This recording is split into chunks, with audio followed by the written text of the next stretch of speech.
ಕಾಂಗ್ರೆಸ್ ಅವ್ರು ಕೊಟ್ಟಂಥ ಭಾಗ್ಯಗಳಿರ್ಬೋದು, free bus ಮತ್ತು 2,000 ದುಡ್ಡು ಇರ್ಬೋದು, ಅದರಿಂದ ಸ್ವಲ್ಪ ಕಲ್ಯಾಣ ಕರ್ನಾಟಕ ಭಾಗದ ಜನರು ಅಂದರೆ ಅವ್ರಿಗೆ ಸ್ವಲ್ಪ ಅಲ್ಲಿ ಡೆವಲಪ್ಮೆಂಟ್ ಆಗಿಲ್ಲದ ರೀಜನ್ ಅದು, ಅವರು ಅದರಿಂದ ನಮಗೆ ಸಹಾಯ ಮಾಡಿದರೆ ಅಂತ ಮನೋಭಾವದಿಂದ ಹಾಕಿರ್ಬೋದು. ಅಂದರೆ ಸ್ವಲ್ಪ ಬಿ ಜೆ ಪಿಲಿ ಏನಾದ್ರು ಒಳ ಬಿಕ್ಕಟ್ಟುಗಳಿಂದ ಅಲ್ಲಿ ಕಾಂಗ್ರೆಸ್ ಗೆದ್ದಿರ್ಬೋದು ಅಂತ ಅನಿಸುತ್ತೆ. ಯಾಕೆ ಕಳೆದ ಬಾರಿಗಿಂತ ನಿರೀಕ್ಷೆಗಿಂತ ಜಾಸ್ತಿ ಬರಲಿಲ್ಲ ಈ ಬಾರಿ ಓಟು, ಮೆಜಾರಿಟಿ ಯಾಕೆ ಸಿಗಲಿಲ್ಲ ಬಿ ಜೆ ಪಿಗೆ ಅಂತ? ಮೆಜಾರಿಟಿ ಯಾಕೆ ಸಿಕ್ಕಿಲ್ಲ ಅಂದರೆ ಒಂದು ಸ್ವಲ್ಪ ಈ ಸಲ ಅವ್ರಿಗೇನೆ ಓವರ್ ಕಾನ್ಫಿಡೆನ್ಸ್ ಇತ್ತು. ಏನಕ್ಕೆ ಅಂದರೆ ಹೋದ ಸಲ ಅವರು 303 ಸೀಟ್ ಗೆದ್ದಿದ್ರು, ಒಂದು ಸಿಂಗಲ್ ಪಾರ್ಟಿನೇ ಅವ್ರದ್ದು 303 ಬಂದಿತ್ತು.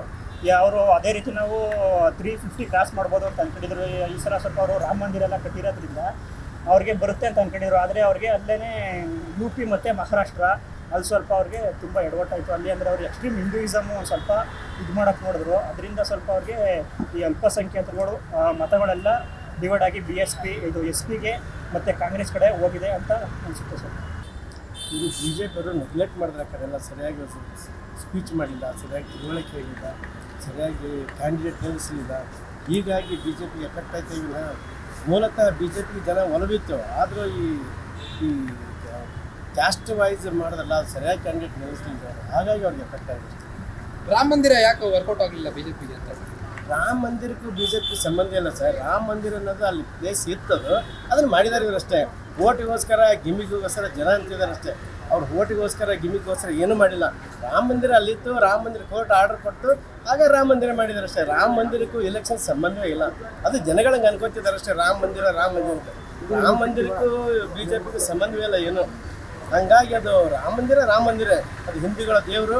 ಹಾಗಾಗಿ ಹಿಂದೂಗಳ ಈಗ ಮುಸ್ಲಿಮ್ ಮತ್ತು SC/ST ಕ್ಯಾಟಗರಿ ಇದಾರಲ್ಲ, ಅವ್ರು ಸ್ವಲ್ಪ ಯಾಕೋ ಹಿಂದೇಟು ಹೊಡೆದಿದ್ದಾರೆ ಈ ಥರ. ಆಮೇಲೆ B J P government neglect ಮಾಡ್ತಾರೆ. ಈಗ ತಿಳುವಳಿಕೆ ಹೇಳೋದ್ರಲ್ಲಿ ಬರೀ ದೊಡ್ಡ ಭಾಷಣ ಮಾಡಿದ್ರೆ ಸರಿಯಾಗಿ ಜನಗಳಿಗೆ ಮುಟ್ಟಲಿಲ್ಲ ಅದು. ಹಾಗಾಗಿ ಬಿ ಜೆ ಪಿ ಸ್ವಲ್ಪ ಎಫೆಕ್ಟ್ ಆಗಿದೆ. ಪೆಟ್ರೋಲ್ ರೇಟ್ ಅಂತೂ ಸಾಮಾನ್ಯ ಜನದ ಕೈಗೆ ತಲುಪದೇ ಇರೋ ರೀತಿ ಹೊರಟೋಗಿದೆ. ಇನ್ನು ಮೀಡಿಯಂ ಕ್ಲಾಸ್ ಜನ ಬದುಕೋದು ಕಷ್ಟ ಇದೆ. GST ಬೇರೆ ತೊಂದರೆ, GST ಜಾಸ್ತಿನೇ ಕೈದಾಗ್ತದೆ. ಫಸ್ಟ್ ಹೇಳಿದ್ದು GST ಬರ್ತಾ ಇದ್ದಾಗ ಅವ್ರು ಹೇಳಿದ್ದು ಇಲ್ಲ ಇನ್ಕ್ಲೂಡಿಂಗ್ ಇದ್ರ ಜೊತೆಲ್ಲ ಐಟಮ್ ಜೊತೆಲ್ಲೇ ರೇಟ್ ಬರುತ್ತೆ ಅಂತ ಹೇಳಿದ್ರು. ಬಟ್ ಆಮೇಲೆ ನೋಡಿದ್ರೆ GST ST ಎರಡೂ ಎಕ್ಸ್ಟ್ರಾನೇ ಆಯಿತು ಜನಕ್ಕೆ. ಸೊ ಆಲ್ಮೋಸ್ಟ್ ನೋಡೋಕೆ ಹೋಯ್ತು ಅಂದರೆ ತುಂಬ ಜಾಸ್ತಿನೇ ಆಗ್ತಾ ಇದೆ ರೇಟು ಎಲ್ಲಾನು. ರಾಹುಲ್ ಗಾಂಧಿ ಅವರಾಗಬೇಕು. ಯಾಕೆ ಮೋದಿ ಅವರು ಯಾಕೆ ಬೇಡ? ಅವ್ರು ಡೆವಲಪ್ ಮಾಡಿಲ್ವಾ? ಡೆವಲಪ್ಮೆಂಟು ಬರೀ ನಾರ್ತ್ ಇಂಡಿಯಾಗೆ ಡೆವಲಪ್ಮೆಂಟ್ ಅಂತ ಆಗ್ತಿದ್ರೆ ಸೌತ್ ಇಂಡಿಯಾಗೆ ಎಲ್ಲಿ ಬರ್ತಿದೆ? ಇವಾಗ GSTನೇ ತೊಗೊಂಡ್ರೆ GST ಬರ್ತಾನೆ ಇಲ್ಲ ಕರ್ನಾಟಕಕ್ಕೆ. ಎಲ್ಲ ನಾರ್ತ್ ಇಂಡಿಯಾಗೆ ಮಾಡ್ತಿದ್ರೆ ಡೆವಲಪ್ಮೆಂಟ್ ಅಂತ ನಾವು ದುಡ್ಡು ಕೊಟ್ಟಿರೋ ಏನು ಪ್ರಯೋಜನವೂ ಇಲ್ಲ. ಆಮೇಲೆ ರಾಮ ಮಂದಿರ ಅನ್ನೋದು ಎಲೆಕ್ಷನ್ಗೋಸ್ಕರ ಅಂತಲೇ ಅವ್ರು ಗೆಲ್ಲಬೇಕು ಅನ್ನೋದಕ್ಕೆ ಸುಮ್ಮನೆ ರಾಮ ಮಂದಿರ ಅನ್ನೋದನ್ನು ಎಲೆಕ್ಷನ್ಗೋಸ್ಕರ ಅಂತಲೇ ಮಾಡ್ತಿದ್ದಾರೆ. ಅದನ್ನು ಬಿಟ್ಬಿಟ್ಟು ರಾಮನ್ಗೋಸ್ಕರ ಅಥವಾ ಜನರಿಗೋಸ್ಕರ ಅಂತ ಏನೂ ಮಾಡ್ತಿಲ್ಲ. ಸೊ ಅದ್ಯಾವುದು ಪ್ರಯೋಜನಕ್ಕೆ ಬರಲ್ಲ ಅಂತ ಹೇಳಿ. ಆಮೇಲೆ ಕೆಂಗೇರಿ ಫ್ಲಡ್ ಇದಾದಾಗ ಅಷ್ಟು ದುಡ್ಡು ನಮ್ಗೆ ಕೊಡಗು ಇದಾದಾಗ ಏನೂ ಅಮೌಂಟೇ ಬಂದಿಲ್ಲ. ಮತ್ತೆ ಅವರೆಲ್ಲ ಮಾತಾಡ್ಕೊಂಡಿರೋ ಅಲಯನ್ಸ್ ಆಗಿರೋದ್ರಿಂದ ಮೋಸ್ಟ್ಲಿ ನರೇಂದ್ರ ಮೋದಿ ಅವರಿಗೆ ಅವ್ರು ಸಪೋರ್ಟ್ ಕೊಡ್ಬೋದು ಅನ್ಸುತ್ತೆ. ಚಂದ್ರಬಾಬು ನಾಯ್ಡು ಅವರು ಈ ಬಾರಿ BJP ಅವ್ರಿಗೆ ಸಪೋರ್ಟ್ ಕೊಡ್ಬೋದು ಅಂತೀರಾ? ಯಾರಾಗಬೇಕು ಸರ್ ಪ್ರಧಾನಿ? ಮೋದಿಯವರೇ ಆಗಬೇಕು. ಯಾಕೆ ರಾಹುಲ್ ಗಾಂಧಿ ಅವರು ಯಾಕೆ ಬೇಡ ಅಂತ? ಇಲ್ಲ, ಮೋದಿಯವರು ಅದು ಇಂಪ್ರೂವ್ಮೆಂಟ್ ಚೆನ್ನಾಗಿದೆ, ಡೆವಲಪ್ಮೆಂಟ್ಸ್ ಇದೆ, ಅವರೇ ಆದರೆ ಒಳ್ಳೆಯದು.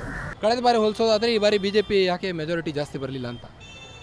That is mainly because of UPಯಲ್ಲಿ ಅವರಿಗೆ ಪ್ರಾಬ್ಲಮ್ ಆಯಿತು. Nobody expected.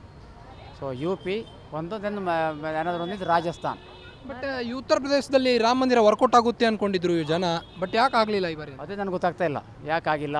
ಅಲ್ಲಿ ನ್ಯೂಸ್ ಇದೆ, ಅವರೆಲ್ಲ ಏನೋ 8,250 ಇದೆ ಅಲ್ವಾ, ಪ್ಯಾಂಪ್ಲೆಟ್ ಮಾಡಿ ಎಲ್ಲ ಮನೆ ಕೊಟ್ಟಿದ್ದಾರಂತೆ. ವಿನ್ ಆಗಿದ್ದರೆ ನೆಕ್ಸ್ಟ್ ಮಂತಿಂದ ನಿಮ್ಗೆ will give to give 8,250 by cash ಟಕ್ ಅಂತ ಹೇಳಿದಾರಂತೆ. ಅದಕ್ಕೋಸ್ಕರ ಚೇಂಜ್ ಆಗಿದೆ. My reason because of that they might vote for them, otherwise it cannot happen. Sir, Kalyana Karnataka ಭಾಗದಲ್ಲಿ ಈ ಕಾಂಗ್ರೆಸ್ ಫ್ರೀ ವರ್ಕೌಟ್ ಆಯ್ತಾ ಅಂತ?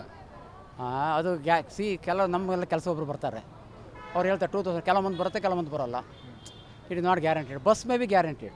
ಅದು but I heard that they are taking the ticket, they are taking for if I want to get on here, they take the ticket for other 2 station further, so that they get money from government or something like that they can make money also. What they say?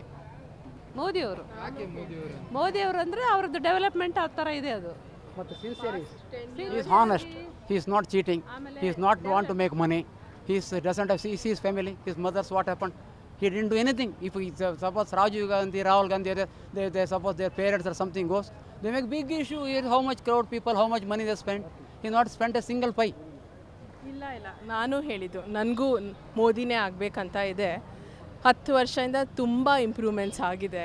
So ಹಾಂ there lot of improvements is done. So I stay in US. But if Narendra Modi is there, BJP comes, I going to come back. ಹೇಗಿದೆ madam ಅಮೆರಿಕಾದಲ್ಲಿ ನರೇಂದ್ರ ಮೋದಿ ಅವರ ಒಂದು wave?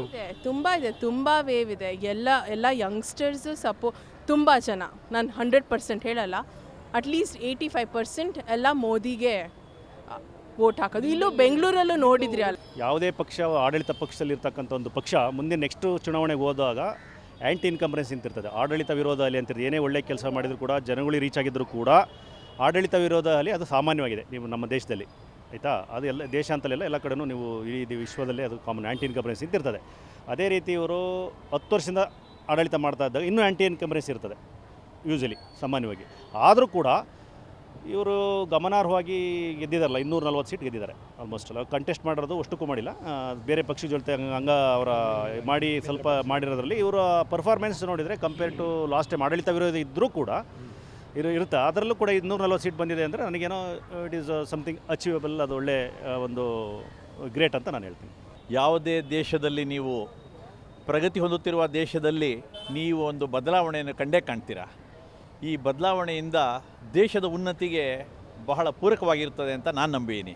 ಅಂತಾರಾಷ್ಟ್ರೀಯ ಮಟ್ಟದಲ್ಲಿ ನರೇಂದ್ರ ಮೋದಿಯವರ ವರ್ಚಸ್ಸು ಮತ್ತು ಭಾರತದ ಬೆಳವಣಿಗೆ, ನಮ್ಮ GDP ಯಾವ ರೀತಿ ಬೆಳೀತಾ ಇದೆ, ಬೇರೆ ದೇಶಗಳ ಕಣ್ಣು ಕುಗ್ತಾ ಇದೆ. ಇವತ್ತಿನ ಪ್ರಜಾಪ್ರಭುತ್ವದ ಒಂದು ಹಿನ್ನೆಲೆಯಲ್ಲಿ ಭಾರತ ಅತ್ಯಂತ ಉನ್ನತ ಮಟ್ಟದಲ್ಲಿದೆ. ಬದಲಾವಣೆ ಆಗಿದೆ, ಆಗತ್ತೆ, ಇದೇನು ಅನಿರೀಕ್ಷಿತವಲ್ಲ. ಎಲ್ಲ ದೇಶದಲ್ಲೂ ಎಲ್ಲ ಕಾಲದಲ್ಲೂ ಬದಲಾವಣೆ ಆಗಲೇಬೇಕು, ಬದಲಾವಣೆಗೆ ನಾವು ಹೊಂದಿಕೊಳ್ಳಲೇಬೇಕು. ಆದರೆ BJP ಅತ್ಯಂತ ಬಹುಮತದಿಂದ ಒಂದು ಪಕ್ಷವಾಗಿ ಹೊರಹೊಮ್ಮಿದೆ. ಡಾಕ್ಟರ್ ಮಂಜುನಾಥ್ ಅಂತಹ ವ್ಯಕ್ತಿಗಳು ಬಹಳ ವಿರಳ. ನಮ್ಮ ದೇಶದಲ್ಲಿ ಒಬ್ಬ ಡಾಕ್ಟ್ರಾಗಿ ಅವರು ಸಮಾಜ ಸೇವೆ ಸಲ್ಲಿಸಿರುವುದು ಬಹಳ ಅತ್ಯಂತ ಶ್ಲಾಘನೀಯವಾದ ವಿಷಯ. ಜಯದೇವ ಆಸ್ಪತ್ರೆಯಲ್ಲಿ ನಾನು ಕಂಡಂತೆ ಅವರ ರೂಮಿನ ಕದ ಯಾವತ್ತೂ ಮುಚ್ಚಿರಲಿಲ್ಲ. ಜನಸಾಮಾನ್ಯರಿಂದ ಹಿಡಿದು ಬಡವ ಬಲ್ಲಿಗ ಯಾರು ಬಂದರೂ ಅವರು ಟ್ರೀಟ್ಮೆಂಟ್ ಕೊಡ್ತಾಯಿದ್ರು, ನೋಡ್ತಾಯಿದ್ರು, ಸಮಾನ ರೀತಿಯಲ್ಲಿ ನೋಡ್ತಾಯಿದ್ರು. ನಾನು ಕಂಡಂತೆ ಅವರು ಬಹಳ ಮೇಧಾವಿ ವ್ಯಕ್ತಿ.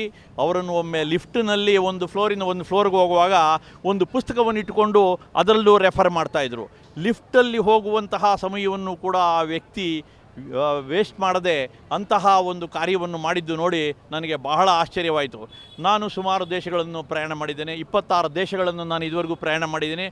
ಇಂತಹ ವ್ಯಕ್ತಿಗಳಿಗೆ ನಾವು ಬೆಂಬಲ ಕೊಡಲೇಬೇಕು. ಯಾರೇ ಆಗಿರಲಿ, ಯಾವ ಪಕ್ಷವೇ ಆಗಿರಲಿ, ಯಾರು ನಿಸ್ವಾರ್ಥದಿಂದ ದೇಶ ಸೇವೆ ಮತ್ತು ಜನಸೇವೆ ಮಾಡ್ತಾರೆ ಅವರಿಗೆ ನಾವು ಜೈ. ಗ್ಯಾರಂಟಿ ನ್ಯೂಸ್, ಸುದ್ದಿ ಖಚಿತ, ನ್ಯಾಯ ನಿಶ್ಚಿತ.